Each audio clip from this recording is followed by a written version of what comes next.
Senhor, nós te louvamos e te agradecemos por esse dia. Pai, obrigado de poder ver novamente essa igreja, de estar aqui, Pai, nesse salão repleto de homens que vieram com um propósito.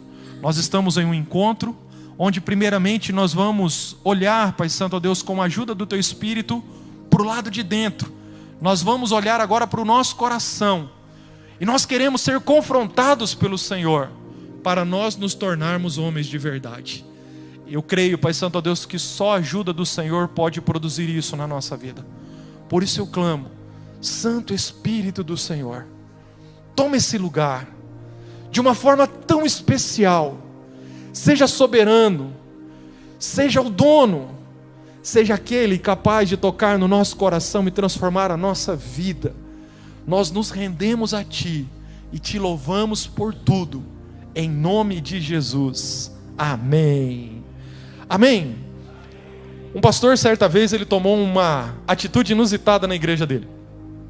Ele pegou, fez 2 placas, e no domingo de manhã, quando as pessoas estavam chegando na igreja, elas se deparavam com aquelas 2 placas. Essas placas eram para os homens. Uma dessas placas estava escrito assim: homens que lideram a sua casa, homens que governam o seu lar, entre por essa porta. E aí do outro lado da igreja ele colocou a seguinte placa: homens que não conseguem liderar a sua casa, homens que são mandados pelas mulheres. Ele ficou ali observando. Os homens chegavam, olhavam para a esposa e entravam por essa porta dos homens que moravam numa casa em que a mulher mandava. E os homens foram entrando. O pastor ficou observando e apenas um único homem entrou pela porta que dizia: marido que manda em casa. O pastor ficou muito intrigado com aquilo.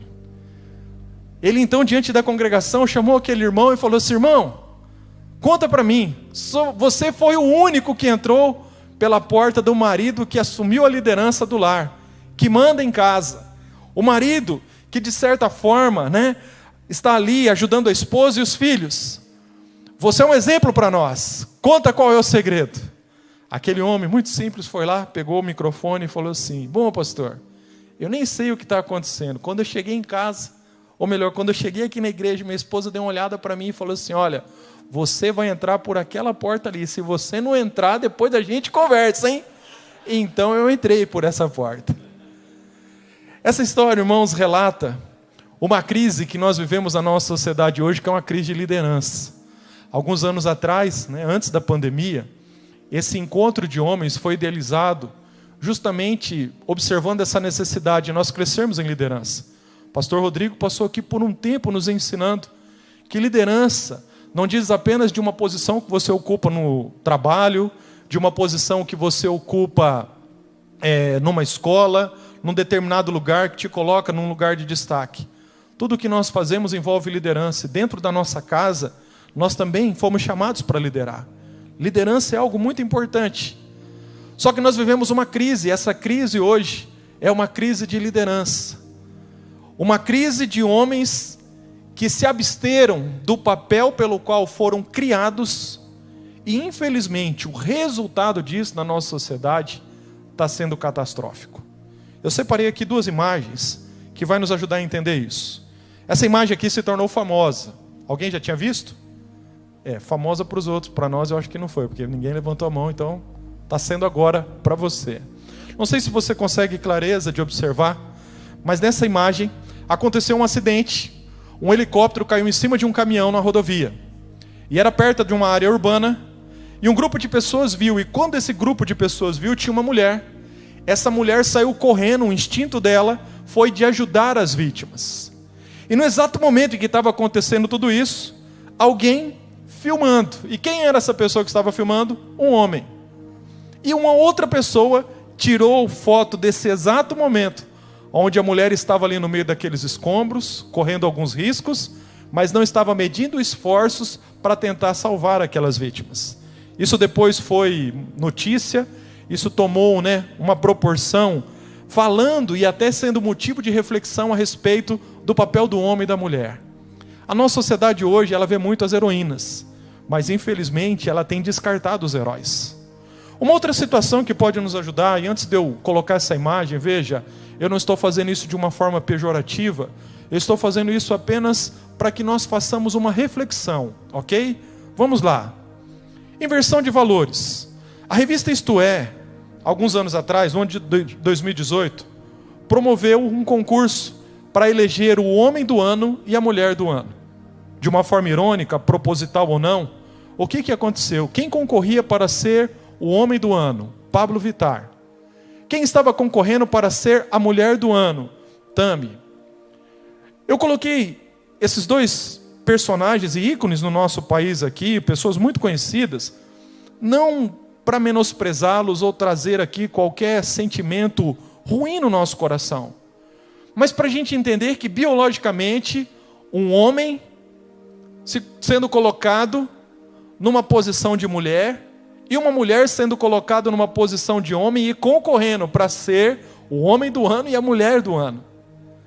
Quando isso aconteceu, houve momentos, né, de muita reflexão, e as pessoas começaram a pensar, para onde a nossa sociedade está caminhando? Irmãos, nós vivemos uma inversão de valores, nós estamos numa sociedade bagunçada, nós estamos passando por um momento de tanta incerteza e insegurança, que a gente começa a pensar onde tudo isso vai dar. O que vai ser daqui a 10 anos, 15 anos, 20 anos?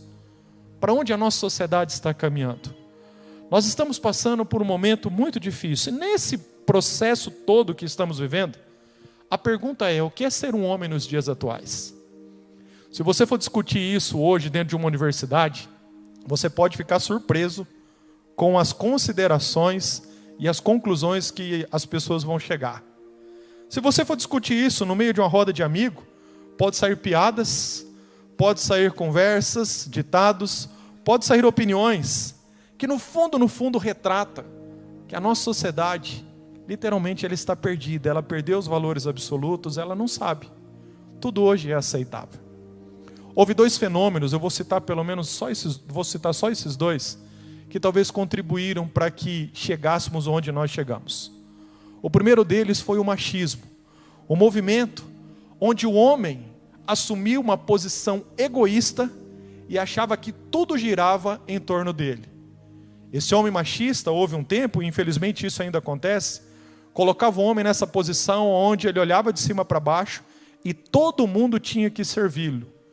Quando ele casava, a mulher era obrigada a fazer tudo o que ele desejava, porque se não fizesse, as coisas iam se tornar difíceis dentro de casa, geralmente para a mulher.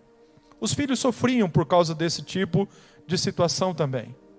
Mas houve um outro movimento para combater o movimento machista, que foi o movimento feminista. Veio daí a Revolução Feminista.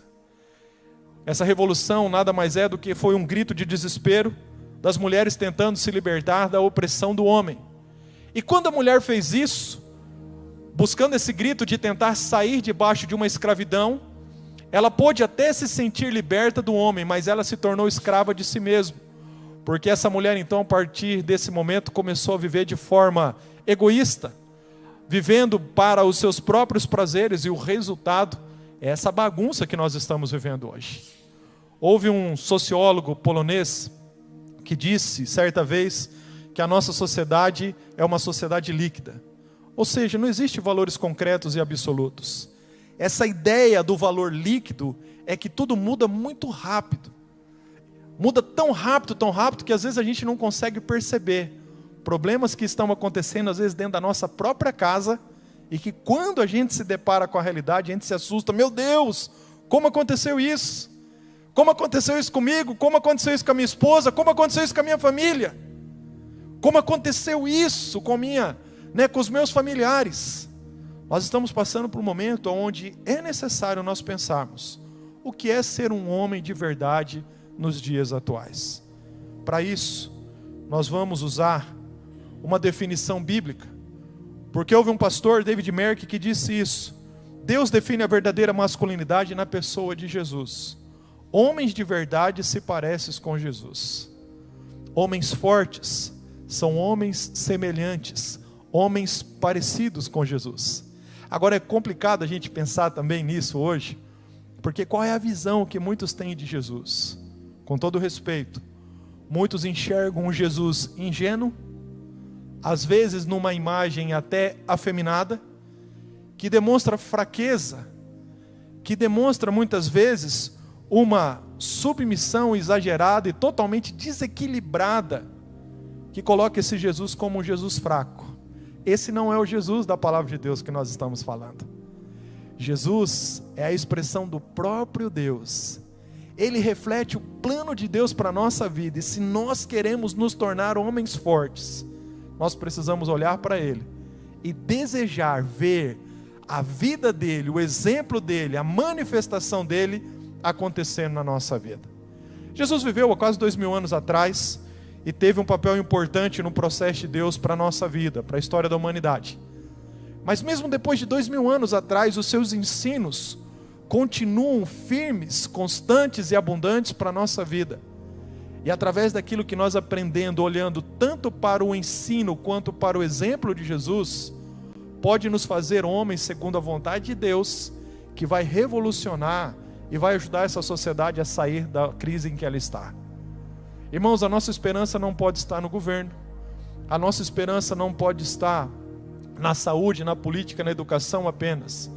A nossa esperança precisa estar em Deus, que pode restaurar e resgatar esse projeto na nossa vida, porque a partir disso, homens restaurados por Deus, que ocuparem essas posições de lideranças, serão respostas para essa sociedade. E o que vai acontecer não parte desse próprio homem, mas de Deus que atua através desse homem. Irmãos, essa é a vontade de Deus. Ele olha para a sua vida e para a minha vida, e Ele deseja fazer de nós um filho semelhante a Jesus. O apóstolo Paulo escreveu aos Efésios, ele disse o seguinte no capítulo 4, versículo 13: até que todos cheguemos à unidade da fé e do pleno conhecimento do Filho de Deus, a perfeita varonilidade, à medida da estatura e da plenitude de Cristo. A vontade de Deus, Ele vai deixar isso mais claro depois em Romanos capítulo 8, que nós fomos chamados para sermos homens semelhantes a Jesus. Homens que tenham caráter e conduta baseado naquilo que Jesus nos ensinou. E o que me admira em Jesus é que Jesus é um Deus que não manda a gente fazer algo que Ele mesmo não tenha feito primeiro. Tudo que Jesus nos ensina a fazer é por amor, por bondade, por misericórdia. Entretanto, Ele é Deus, Ele tem os atributos da divindade, mas Ele não nos ensina impondo, Ele nos ensina a partir do seu próprio exemplo. Se nós queremos ser homens de verdade, homens fortes, homens valentes, nós precisamos literalmente fazer essa pergunta: se Jesus estivesse no meu lugar hoje, o que Ele faria? Hoje eu fui confrontado com essa pergunta. Eu estava lidando com uma situação, e quando me deparei, estava pensando de uma forma áspera, exagerada, porque aquilo mexeu comigo. E lá pelas tantas, eu creio que o Senhor, através do Espírito Santo, soprou no meu ouvido isso. Viu? Se Jesus estivesse no seu lugar, é dessa maneira que Ele agiria, conforme você está pensando em fazer? Naquela hora eu parei e falei: Senhor, de fato, daqui a pouco eu vou falar para um grupo de homens, e vou desafiá-los a serem homens fortes, homens semelhantes a Jesus. E eu não posso ser hipócrita. Eu não posso querer falar algo sem primeiro viver aquilo que eu estou falando. Todos nós estamos nessa luta. Deus quer fazer de você um homem forte a partir disso. Por exemplo, se Jesus chegasse hoje na sua casa, como Ele agiria com a sua esposa? Se Jesus se deparasse com o seu filho, se Jesus encontrasse os seus amigos de trabalho, se Jesus fosse assistir televisão com você, se Jesus fosse usar o celular que você está usando, como seria a conduta e o caráter dele em meio a tudo aquilo que está acontecendo? Essa é a vontade de Deus. Um homem forte é um homem que leva isso em consideração. A nossa proposta é observarmos o plano de Deus para um homem. Deus, quando criou o homem, criou para essas 3 finalidades: refletir a sua imagem, reproduzir a sua imagem e representar a sua imagem. Quando nós lemos Gênesis capítulo 1, isso fica muito claro. Esse foi o propósito de Deus. Deus disse: façamos o homem a nossa imagem e a nossa semelhança. A imagem de Deus nós fomos criados. Fomos criados para refletir a glória do Senhor. Nós também fomos criados para reproduzir essa glória. Deus disse isso para o homem: crescei, multiplicai e povoai a terra. As pessoas precisariam olhar para nós e entender que em nós, a forma como nós nos moveríamos e faríamos as coisas, estaríamos reproduzindo aquela imagem pela qual nós fomos criados, que é a imagem do próprio Deus. E nós também fomos criados para representar o Senhor, quando Deus disse que nós deveríamos governar a terra, liderar a terra. Mas houve um problema, irmãos. Deus colocou o homem no jardim, o homem tinha tudo do bom e do melhor, tudo perfeito, mas esse homem declarou independência. Ele resolveu não levar em consideração as orientações do Senhor, e ele decidiu então desobedecer, e com a desobediência veio o pecado. E o pecado, o que ele fez? O pecado maculou, manchou, travou esse processo, esse projeto. A crise de liderança da nossa sociedade começa lá no Éden, porque foi lá no Éden a primeira vez que o homem abriu mão da sua posição de liderança. Quem decidiu lá? Literalmente foi a mulher. Deus criou o homem para liderar, e quando Deus colocou o homem no papel de liderança, Ele não colocou a mulher numa posição inferior. A mulher também foi criada com um propósito, e o casal formava um time. Não tem dessa quem era o melhor e quem era o pior, quem mandava e quem obedecia. Os dois estavam ali com o mesmo propósito, que era honrar e glorificar a Deus, mas os dois tinham papéis distintos, e o papel do homem era o papel de liderança, mas ele abriu mão da liderança. A mulher decidiu, baseado naquilo que ela foi enganada pela serpente. O homem pecou, desobedeceu o Senhor, e veio toda essa tragédia. Mas houve o Filho de Deus, a Bíblia descreve como o segundo Adão, Jesus Cristo, que foi enviado por Deus, que nasceu pequenininho, bebezinho, cresceu, se desenvolveu como homem, e a Bíblia diz que ele não pecou, e ele foi colocado numa situação muito difícil, tentado de todas as maneiras, e tentação que você enfrenta, eu enfrento, ele também enfrentou, mas a Bíblia diz que ele em nada pecou. Por quê? Porque ele tinha um propósito de salvar e redimir a humanidade. A diferença do primeiro Adão é que ele foi colocado no jardim e tinha tudo do bom e do melhor, e errou. O segundo Adão foi colocado numa situação muito difícil. A Bíblia diz que ele passou 40 dias e 40 noites no deserto, jejuando, e foi tentado no deserto, mas ele não pecou. E é por isso que em Jesus, Deus restaura o projeto dele no coração do ser humano. A tragédia do Éden, ela não parou por ali, o propósito de Deus. Esse propósito foi continuado em Jesus. É por isso que quando nós falamos assim, ser um homem forte é ser um homem semelhante a Jesus, é porque em Jesus, o projeto de Deus de te fazer um líder, de te fazer um homem de verdade, de caráter e conduta irrepreensível, vai acontecer. Se todos nós saímos daqui hoje e falarmos assim, puxa, a partir de hoje eu vou fazer as coisas tudo certinho, você pode até ter êxito nas primeiras horas, mas na primeira dificuldade, sozinho, você não vai conseguir. Nós só conseguimos quando nós nos rendemos ao exemplo de Jesus e clamamos a misericórdia do Senhor, e aplicamos algumas verdades que no decorrer desse ano nós vamos ver no nosso coração. É assim que nós seremos transformados. Nós vamos observar na vida de Jesus essas duas áreas, caráter e conduta. Eu vou me deparar agora por uma reflexão apenas no caráter. Veja, algumas falas. Caráter precede conduta e culmina na glória de Deus. Nós vivemos numa sociedade que muitas vezes valoriza aquilo que aparece, mas diante de Deus, que conhece todas as coisas, nem sempre aquilo que aparece, bom aos olhos das pessoas, aparece bom aos olhos do Senhor. Caráter. Certa vez alguém disse que caráter é aquilo que nós fazemos quando ninguém está olhando. Quem de fato nós somos. Não é quando nós estamos num palco, é quando nós estamos lá dentro da nossa casa sozinhos, que não tem ninguém, que você para e fala assim, cara, posso fazer o que eu quiser aqui que ninguém vai saber. Quando eu era jovem, não trabalhava na igreja ainda, mas eu me lembro que saí de férias, e a gente sempre brinca com os jovens adolescentes quando sai de férias, olha, sai de férias, mas não tira férias de Deus não. Vocês vão para a praia, vocês vão fazer os rolês de vocês, mas cuida aí com o comportamento. Eu estava na praia, aquela paisagem, tudo acontecendo ali, e eu me lembro que eu parei e pensei, falei, puxa vida, estou aqui, ninguém me conhece. Se um dia, não que eu vá fazer isso, mas se eu quisesse pirar a cabeça aqui e fazer coisas que eu sei que eu não deveria fazer, tem problema que ninguém vai saber, ninguém vai conhecer. Irmãos, mas Deus foi tão misericordioso que no meio de uma praia que tinha muita gente muito longe daqui, daqui a pouquinho eu estava lá olhando, eu parei e falei, opa, quem é aquele lá? Não acredito, era o irmão da igreja. Passou, irmão.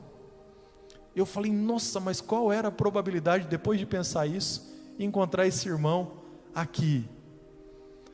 Passou o irmão, daqui a pouco passou a esposa dele, daqui a pouco passou os filhos, daqui a pouco passou mais uma pessoa que era aqui da cidade, da igreja também. E quando eu percebi, naquele exato momento que eu estava pensando isso, foi um cuidado de Deus, eu vi que estava rodeado de pessoas que me conheciam. Eu estou usando essa ilustração para te dizer que às vezes a gente acha que o que a gente está fazendo ninguém está vendo. E é nessa hora que a gente revela quem de fato nós somos, quem de fato mora dentro de nós, quem de fato é o nosso eu. Quem é você quando ninguém está olhando? Embora possamos achar que ninguém está olhando, os olhos do Senhor, a Bíblia diz que eles passam por toda a terra. E quando Deus se depara com o nosso coração, sabe, você precisa virar essa chavinha. Deus não é aquele Deus carrancudo, carrasco, que vai descer um cajado na sua cabeça e acabar com a sua vida porque o teu coração está desalinhado. Deus é um pai amoroso que olha para você e fala, filho, eu não criei você para isso, sai daí, para com isso, isso que você está vendo vai estragar a tua vida. Lá dentro da tua casa, da forma como você está fazendo, está errado, eu quero te ajudar você a fazer certo. Eu sei que você vem de uma família que fez tudo errado também, mas eu posso ajudar você a virar essa história. Deus, Ele olha para a nossa vida dessa forma, porque quando nós temos um caráter semelhante a Jesus, sabe o que acontece? Deus é honrado e glorificado. Teve um homem que disse, o que importa é que ele cresça, se referindo a Jesus, e que eu diminua. Quando nós refletimos um caráter, nós glorificamos a Deus com as nossas ações. E aí, irmãos, houve um teólogo e filósofo que disse que o propósito do ser humano é esse: honrar a Deus, glorificar a Deus e gozá-lo para sempre. A razão da nossa existência está nisso. Sabe quando você vai se sentir extremamente realizado? Não é o dia que você ganhar uma fortuna de milhões e bilhões de reais. Não é o dia que você sair daqui, e chegar numa agência e tirar um carro zero. Tudo isso pode trazer alegria momentânea. O dia que você conseguir aquele salário grandão, você vai se sentir plenamente realizado. O dia em que você viver para a honra e para a glória do Senhor. Você pode ter muito, você pode ter pouco, mas você vai estar satisfeito em Deus, porque você vai estar cumprindo o propósito pelo qual você foi criado. Aquilo que um homem é em sua privacidade, afeta profundamente a sua vida pública. Irmãos, nós vivemos um momento hoje, onde os valores absolutos, os valores que geralmente traz fundamento para uma família e para uma sociedade, foram totalmente descartados. Em nome de um desejo egoísta e desenfreado, hoje, infelizmente, tudo é negociável, e cada um está querendo fazer aquilo que acha que tem que fazer. É como diz a música, eu só quero é ser feliz, eu não estou nem aí, não importa. O que importa é o meu prazer, a minha alegria. Você se sente bem? Então vai e faz. Cuidado com isso.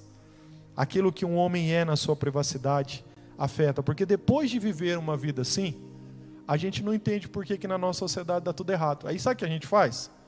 A gente começa a culpar as nossas lideranças políticas, a gente começa a culpar o nosso cônjuge, a gente começa a culpar os nossos filhos, a gente começa a culpar a escola. Minha formação é na área da educação, eu tive pouco contato com a escola, mas irmãos, eu me assustei, porque sempre trabalhei com a faixa etária de juventude, então vi muito esse conflito. Quantos pais que faziam as coisas da forma como achavam que deveriam fazer, fazia tudo errado, e depois chegava e botava a culpa na escola, no professor, no pastor, no amigo do filho. Por quê? porque fazia as coisas de qualquer jeito, e quando a vida pública literalmente adoecia, estragava e se rebentava, ele não entendia que era consequência daquilo que ele fez de errado, que ele não levou em consideração, dos valores que ele negociou achando que ele estava só prejudicando a ele mesmo. Nós entendemos também que a maior dádiva que um homem pode dar à sua esposa e filhos é a sua santidade pessoal. Irmãos, eu trabalho já faz algum tempo, de tempo integral na igreja, atendendo famílias, e quantas vezes a gente se depara com essa crise dentro do lar. E o que a esposa quer? Não é o marido, gentleman, que sacie todas as vontades da esposa, mas um marido que possa viver esse caráter, essa santidade pessoal. Independente se tem muito ou se tem pouco, o que a esposa e que os filhos estão almejando encontrar nos homens que estão liderando as suas casas ou não, é que eles vivam esse comprometimento de um caráter que possa ser exemplo para aqueles que estão ao redor. Esse homem, Robertson McKinley, ele teve uma atitude inusitada que gerou a admiração de muitas pessoas alguns anos atrás.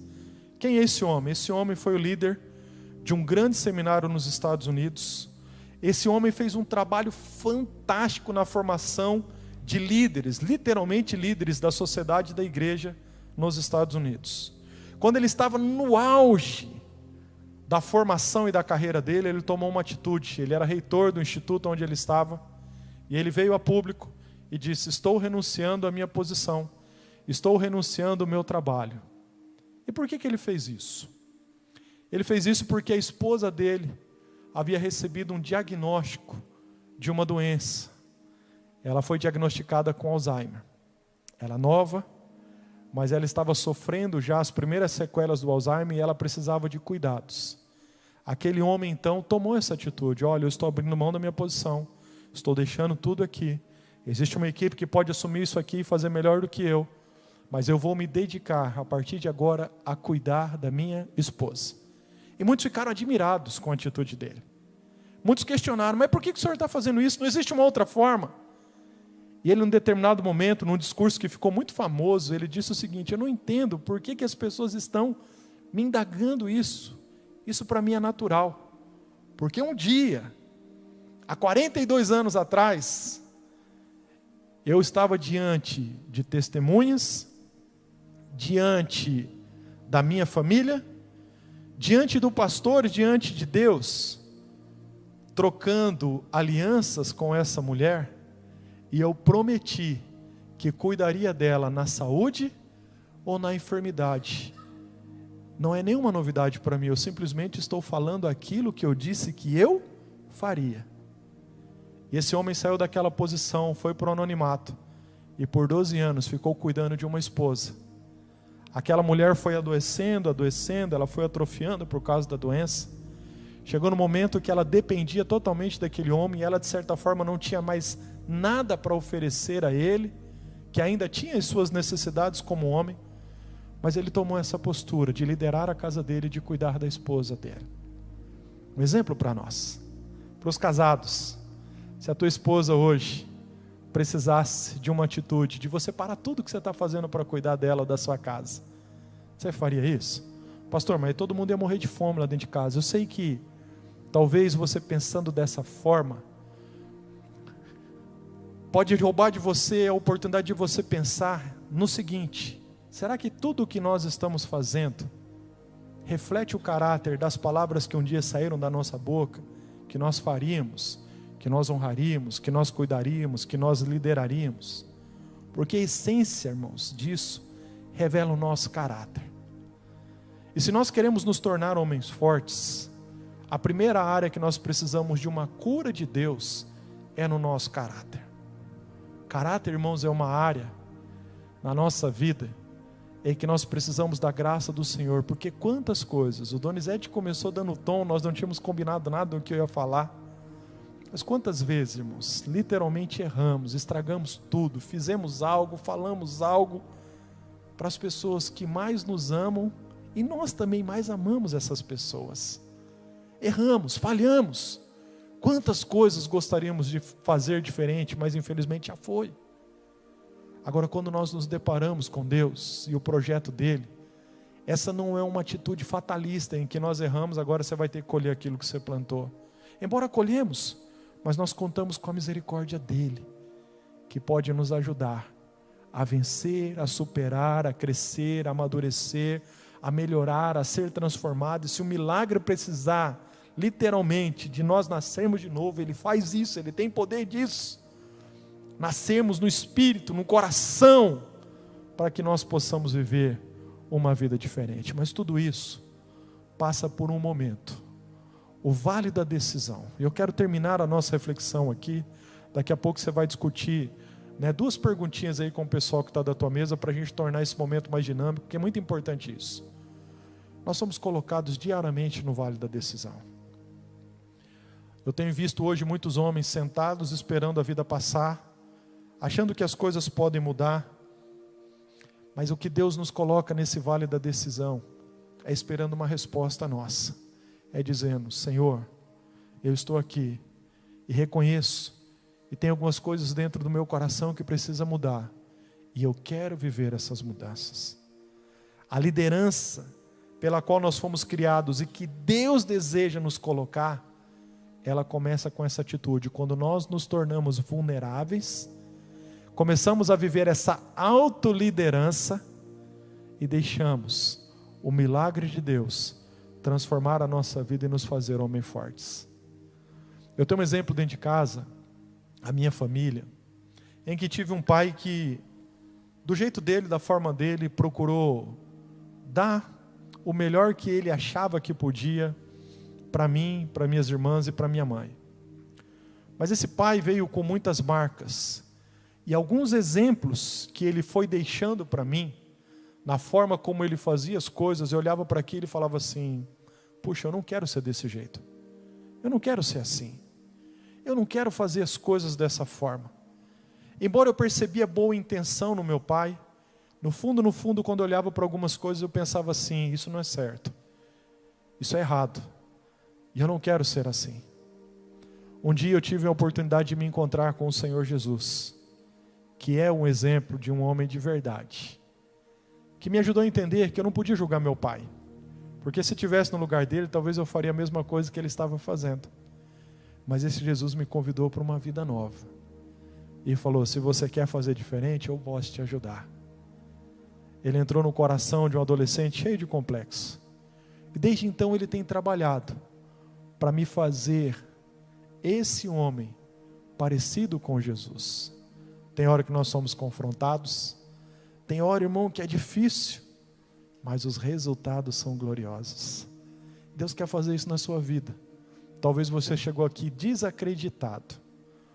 Nós vamos caminhar para os próximos meses, crescendo e avançando um pouquinho nesse processo, e hoje foi só uma introdução, porque nós queremos nos tornar esse homem, um homem semelhante a Jesus, e nós só vamos poder viver isso contando com a ajuda dele e contando com a ajuda uns dos outros. E é por isso que eu quero fazer essa pergunta para você: como é que está o seu caráter? Se você pudesse dar uma nota, você não precisa falar para você, de 0 a 10, qual é a nota que você daria para o seu caráter? E para você poder pensar um pouquinho nisso, o pessoal já vai começar a preparar a nossa mesa. Daqui a pouquinho nós vamos jantar, mas eu quero terminar esse momento. Nós vamos gastar pelo menos uns 5 minutinhos agora, pensando em duas perguntas que eu quero que você converse com as pessoas que estão aí na sua mesa. A primeira pergunta é essa: compartilhe um ponto positivo e um ponto negativo do seu caráter. Você vai fazer isso de forma bem objetiva. Ponto negativo do meu caráter é isso: sou muito nervoso, estourado. Sou um cara que fala: rapaz, eu tenho um problema com mentira. Sou um cara fofoqueiro, pensa num cara que tem problema com fofoca. Aí você encontra algum fofoqueiro, você traz ele aqui depois para a gente orar por ele, para ele não sair falando o que vocês falaram na mesa aí, né? Tá bom? Tô brincando. Você vai compartilhar. E outra aqui, cara, ninguém é perfeito. Se você perguntar para mim: pastor, qual é um ponto negativo do seu caráter? Eu vou falar para você, não vai ser só um, serão vários. Vários pontos que eu tenho buscado graça e misericórdia do Senhor. Mas eu creio também que você tem pontos positivos. Então você vai compartilhar pelo menos um ponto negativo e um ponto positivo. Bem rapidinho, vamos lá? Acende a luz aí para a gente, Giovanni. Conversa aí agora aí, tá bom? Daqui a pouquinho nós vamos fazer uma oração e nós vamos encerrar esse momento. Aproveita aí. Vamos lá, enquanto você está falando aí, eu vou colocar a segunda pergunta, que pode ser uma sequência, tá? A segunda pergunta é essa: o que você vai fazer a partir de hoje para alcançar um caráter semelhante a Jesus? Então, se você aí falou, pastor, olha, eu tenho esse problema, o que você vai fazer a partir de hoje? Ó, não é que eu gostaria, não é o que eu poderia, não, o que eu vou fazer a partir de hoje, de amanhã, né, para você alcançar esse caráter. Lembrando que é uma caminhada, você vai mudando aos poucos, ok? Vai lá, pode continuar a discussão aí, vai lá.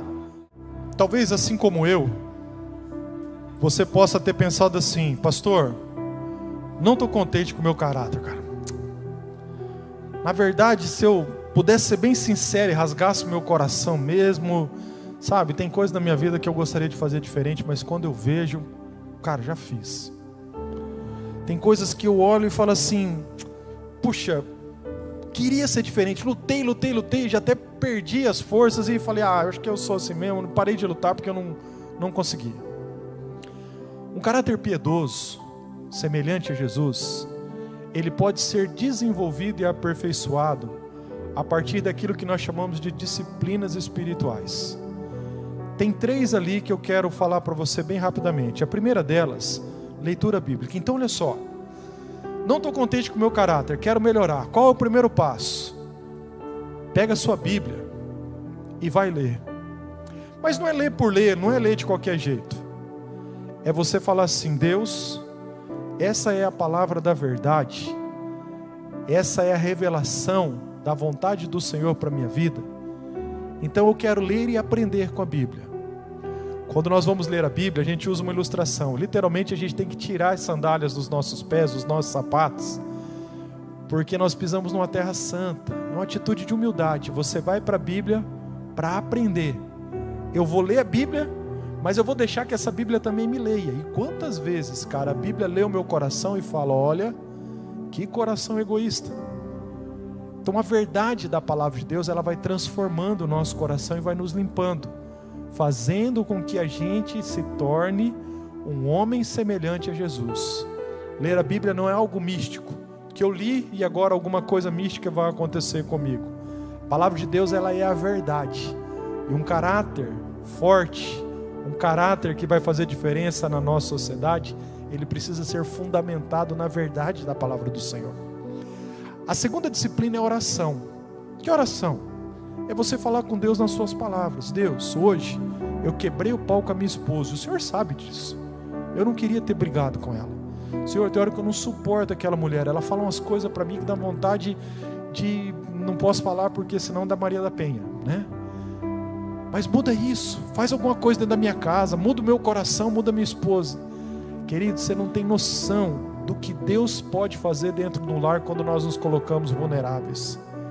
Deus pode mudar, e aquela casa, que às vezes parece um inferno, de briga, de confusão, de contenda, Deus pode fazer com que aquele lugar se torne literalmente um céu, um lugar de paz, de alegria, de harmonia, e de grande realização para o teu coração. A oração é para isso.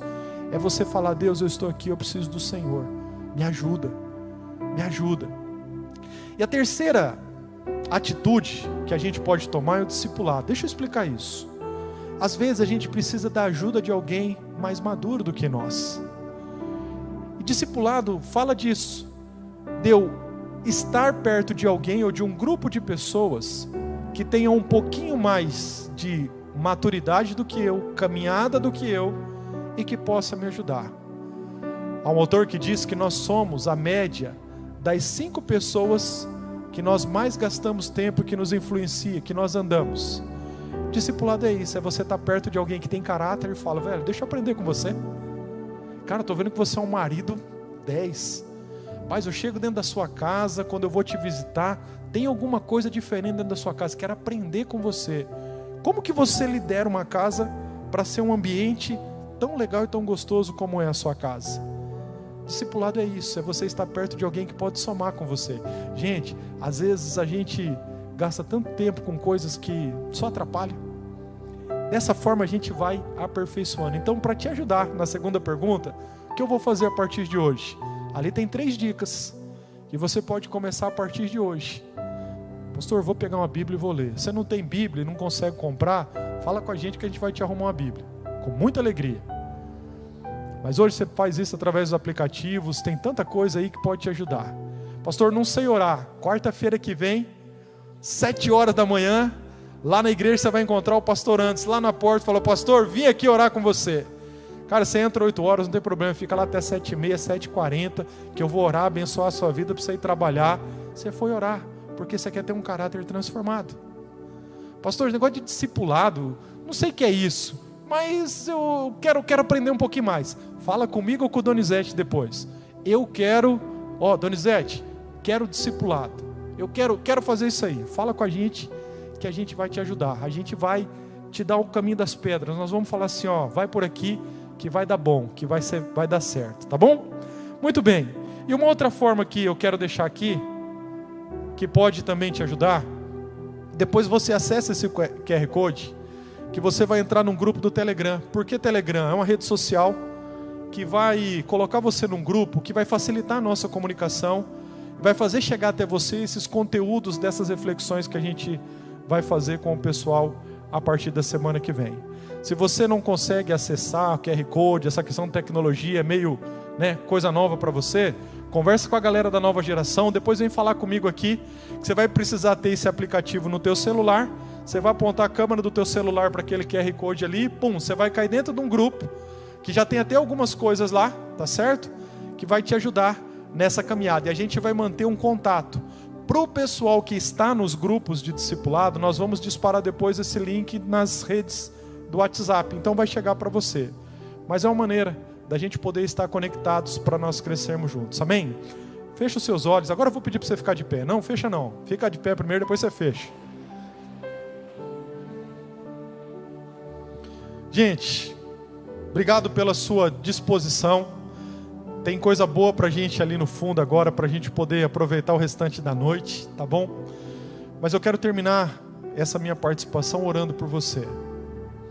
Se você não está feliz com o teu coração, com o teu caráter, com a tua vida, com o que está acontecendo ao seu redor, eu convido você nesse momento a colocar a mão no seu coração e juntamente comigo dizer: Senhor, me ajuda, eu quero ser esse homem de verdade, eu quero ser colocado nessa posição de liderança, eu quero representar o Senhor nessa cidade.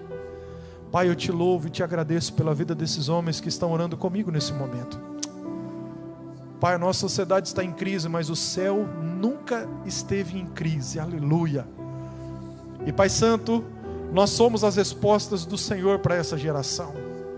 Por isso nesse momento nós clamamos o teu favor, que o Senhor toque nesses corações agora e comece a gerar em nós uma nova vida, uma vida de um homem cheio do teu Espírito, a vida de um homem semelhante a Jesus, a vida de um homem que vai assumir uma postura e vai cumprir o propósito pelo qual nós fomos criados. Queremos liderar a nossa casa, queremos ser exemplo no nosso trabalho, queremos ser exemplo para os nossos amigos, queremos ser exemplos para a nossa igreja, queremos ser homens, Pai Santo, Deus, segundo o teu coração. Vem, Senhor, Deus, nesse momento, Pai, em favor dessa necessidade. E se for necessário, transforma as nossas vidas, perdoa os nossos pecados, limpa o nosso coração, nos ajuda porque nós queremos isso. Nós oramos dessa forma e desde já te agradecemos. Te agradecemos também pelo alimento. Obrigado, meu Deus, por aquela equipe maravilhosa que nos serviu. Deus, obrigado. Nós aprendemos, ó Pai Deus, com eles nessa noite. Queremos ser homens assim, que servem ao próximo, que servem à sociedade, porque Jesus nos serviu. E nós te agradecemos pela vida desses irmãos. Pai, abençoa, santifique, purifique, que esse alimento seja bênção na nossa vida. Em nome de Jesus. Amém. Amém.